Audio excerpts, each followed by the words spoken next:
Good morning, students. We learned about life process. Today we studied some activities about nutrition in plants. Activity 8. You should require 2 beakers, 2 funnels, 2 test tubes, hydrilla, chila, elodia plant, black pepper or cloth, a bucket full of water, insists sticks and match box.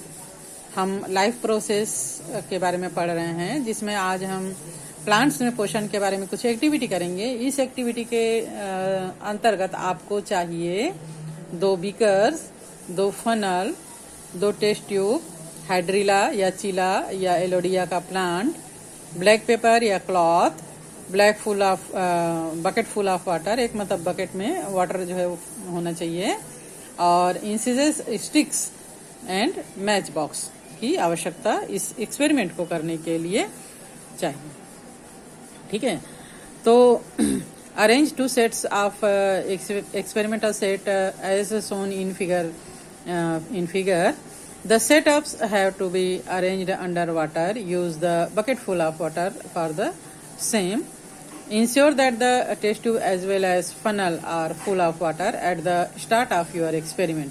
तो यहाँ पर जैसे कि setup में दिया गया है, एक बीकर में हम पानी जो है वो पूरा भर लेंगे, वाटर जो है वो फुल कर देंगे, और इसके ऊपर एक फनल और फिर उसके ऊपर हम एक टेस्ट ट्यूब को पलट कर रख देंगे, और ये इंश्योर करेंगे कि हमारा जो फनल है और टेस्ट ट्यूब का मैक्सिमम भाग जो है वो वाटर से भरा रहे, पानी से ये भरा रहे। Cover 1 set of which black pepper and keep it inside. Ensure that it gets minimum heat and light. Let this be labeled as B. तो यहाँ पर हम एक फनल में हाइड्रिला का पौधा पुट कर देंगे, और इस पूरे जो सेटअप है उसको ब्लैक पेपर से या ब्लैक क्लॉथ से ढक देंगे, और इसको सेट बी का नाम देके ऐसे जगह रखेंगे जहाँ पर मिनिमम हीट और मिनिमम लाइट होता है।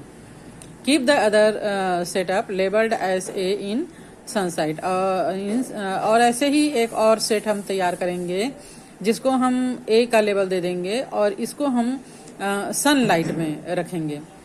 Leave the setup such for minimum of 3-4 hour, और इसे हम मिनिमम 3 से 4 घंटे तक इस सेटअप को सनलाइट में रखेंगे, दोनों को ही, मतलब उसके एक को विदाउट सनलाइट और एक को सनलाइट में। Keep observing from time to time. You would find bubbles rising up and gas collecting in the test tube. बीच बीच में हम इसको ऑब्जर्व करते रहेंगे, और फाइनली हम ये देखेंगे कि जो इसका फनल है उसके ऊपर जो हमने टेस्ट ट्यूब पलट कर रखा है, वहां से छोटे छोटे बबल्स जो है वो टेस्ट ट्यूब के थ्रू से होते हुए टेस्ट ट्यूब के लास्ट पार्ट में जहां पर पानी नहीं है वहां पर जा रहा है ना। Once the test tube of the setup A is around half filled with gas, take the whole setup under water and remove the test tube. तो हम देखेंगे कि टेस्ट ट्यूब ए में, जिसको हमने सेटअप ए में जो टेस्ट ट्यूब है उसके ऊपर जो है वो काफी एरिया में जो है गैस फिल हो गया है, और अब हम क्या करेंगे कि इस टेस्ट ट्यूब के धीरे से, बहुत सावधानी से इस सेटअप से निकालते हुए इसके जो मुंह है वहां पर थंब लगा के इसको अलग कर लेंगे। Close its mouth with your thumb. तो इसके जो माउथ है उसको हम थंब से क्लोज कर लेंगे। Ensure that the gas doesn't accept. हमको ये इंश्योर करना है कि इसके अंदर का जो गैस है वो बाहर ना निकले। Now bring the test tube out of water. Keep bumping incense stick ready, and as soon as you remove your thumb insert the incense stick into the test tube. अब हम एक माचिस की जलती हुई तीली लेंगे और इसको टेस्ट ट्यूब के मुंह के पास लाएंगे, अपना थंब को हटाते हुए यहाँ पर हम रखेंगे। तो हम क्या ऑब्जर्व करेंगे? Did the incense stick start burning more brightly? क्या वो जो स्टिक जल रहा है वो ज्यादा और तेजी से जलने लगा? हाँ, यस, ये जो है स्टिक जो है वो burning more brightly. Which gas do you think was collected in the test tube? Remember testing a gas in earlier classes using a burning splinter or incense stick. इसके पहले के क्लासेस में आप पढ़ चुके हो कि जलने के लिए कौन सी गैस जो है वो जरूरी होती है। तो यहाँ पर टेस्ट ट्यूब में कौन सा गैस जो है वो जमा हो गया है बबल्स के रूप में? Obviously oxygen. जलने के लिए कौन सी गैस जरूरी होता है? Oxygen. In which of the setups A और B was the collection of this gas more? तो सेटअप ए और बी को कंपेयर करके देखेंगे कि कौन से सेटअप में ये गैस ज्यादा बना है।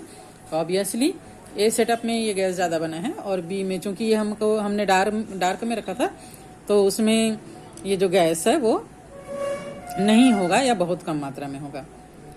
We found that more gas was collected in A. This showed that light was necessary for collection of the gas. है ना। तो इसके पहले हमने जीवों को जीवित रखने के लिए, प्लांट को जीवित रखने के लिए, चूहे को जीवित रखने के लिए और मोमबत्ती को जलने के लिए हमने एक्सपेरिमेंट किया था, है कि नहीं। तो अब यहाँ पर हम देख रहे हैं कि ये जो सेटअप हमने रखा था उसमें इस गैस का प्रोडक्शन हो रहा है किसके थ्रू? प्लांट के थ्रू हो रहा है।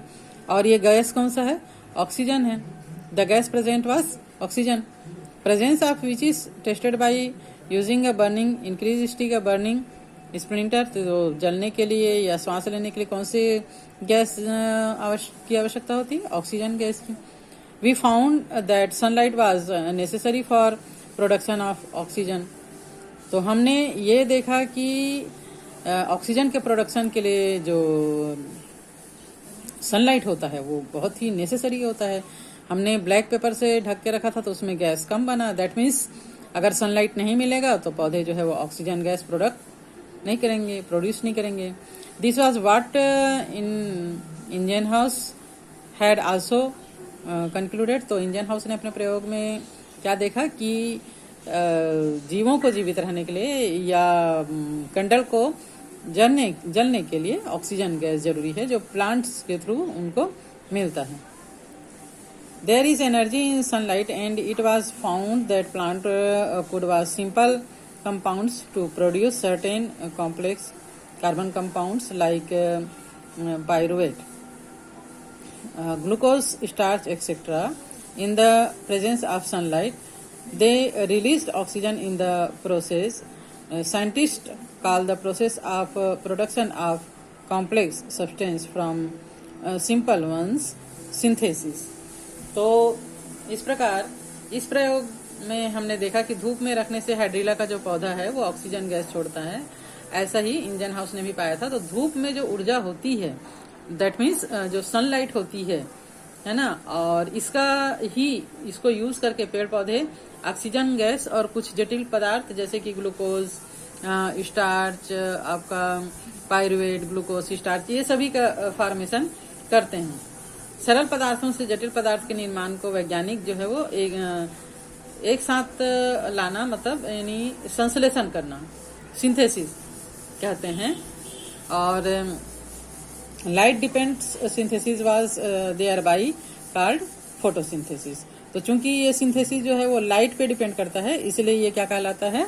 फोटोसिंथेसिस या प्रकाश संश्लेषण कहलाता है। फोटो मीन्स लाइट यानी प्रकाश और सिंथेसिस मीन्स बनना। Photosynthesis is the most important life process in nature. तो नेचर के लिए फोटोसिंथेसिस मोस्ट इम्पोर्टेंट है क्योंकि इसके थ्रू प्लांट्स अपना भोजन बनाने के साथ साथ पूरे life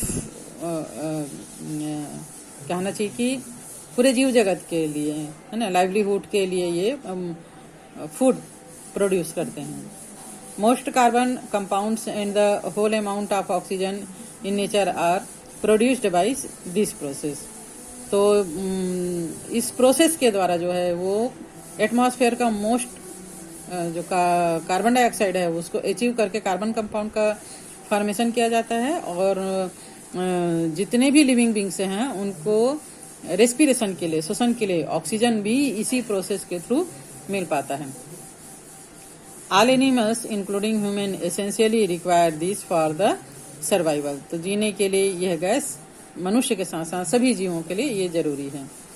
food are mainly carbon compounds most of which may be synthesised from certain carbon compounds produced by photosynthesis. It is observed that the major carbon compounds produced during photosynthesis is glucose, and the major storage product is starch, produced mainly by combination of several glucose molecules. तो ये देखा गया कि प्रकाश संश्लेषण में maximum जो है वो ग्लूकोज का फॉर्मेशन होता है. जो मोस्ट फोटोसिंथेसिस प्रोडक्ट होता है वो ग्लूकोज ही होता है. So water gives oxygen and hydrogen, then where does carbon compounds come from? Oxygen जो होता है, जो रिलीज होता है, और हाइड्रोजन जो है वो वाटर से आता है. और कार्बन कंपाउंड्स कहाँ से आता है? ऑब्वियसली कार्बन डाइऑक्साइड के थ्रू, जो लिविंग बींग्स के द्वारा रेस्पिरेशन के थ्रू छोड़ा जाता है कार्बन डाइऑक्साइड एटमॉस्फेयर में. और भी बहुत सारे फैक्टर्स हैं जो कार्बन डाइऑक्साइड रिलीज करते हैं एटमॉस्फेयर में. उसे जो है प्लांट्स फोटोसिंथेसिस के थ्रू एब्जॉर्ब करते हैं और उसका यूज करते हैं. The answer to this came from experiment done during the end of 18th century and beginning of 19th century. Scientists could state that a combination of same number of carbon and water molecules from carbon compounds, and the source of carbon is the gas carbon dioxide. Okay, we know that as air flows in and out the stomata and certain areas of those tissues in the plant's body, carbon dioxide in the air flowing in is utilized by the cell carrying out photosynthesis. तो इसके आगे का जो है next lecture में पढ़ते हैं.